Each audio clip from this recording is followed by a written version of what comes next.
Tony is planning to read a novel.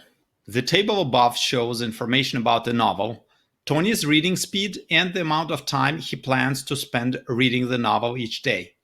If Tony reads at the rates given in the table, which of the following is closest to the number of days it would take Tony to read the entire novel?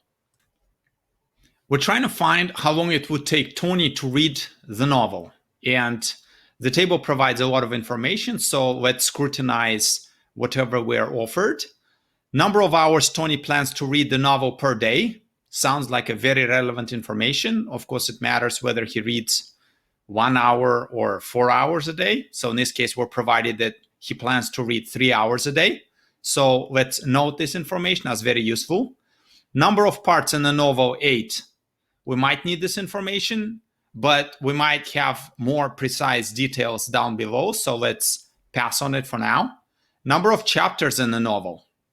Also useful, but it's a subsegment of the novel. So let's see if we have better information down below. Number of words Tony reads per minute, 250.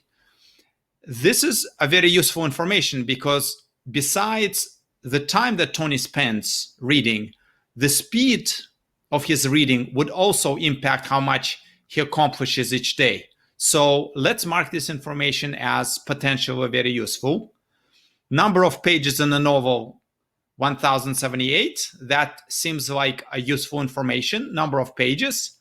But the speed that we're offered for Tony is in words per minute basis. So ideally, we want to know number of words, not the number of pages. And the last one offers number of words in the novel is 349,168.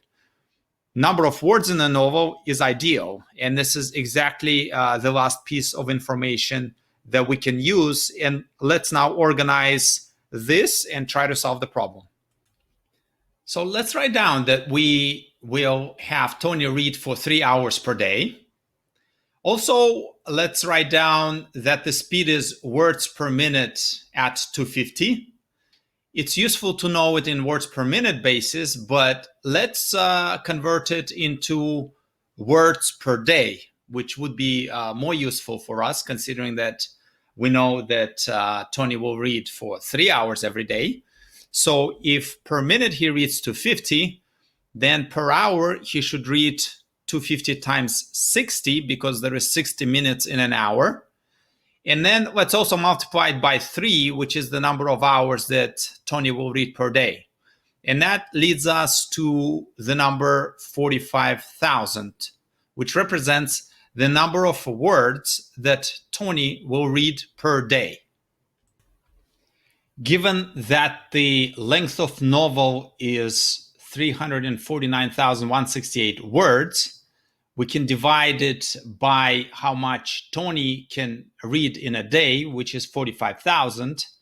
And our answer of 7.76 is the number of days it would take Tony to finish the novel. Since we are not really sure how it works throughout the day, whether he reads in the morning, in the evening, and so on, let's round it up to 8 days, and that will be our answer. As we scan answer choices, we can recognize the result of our calculations in the answer choice B. Let's pencil it down.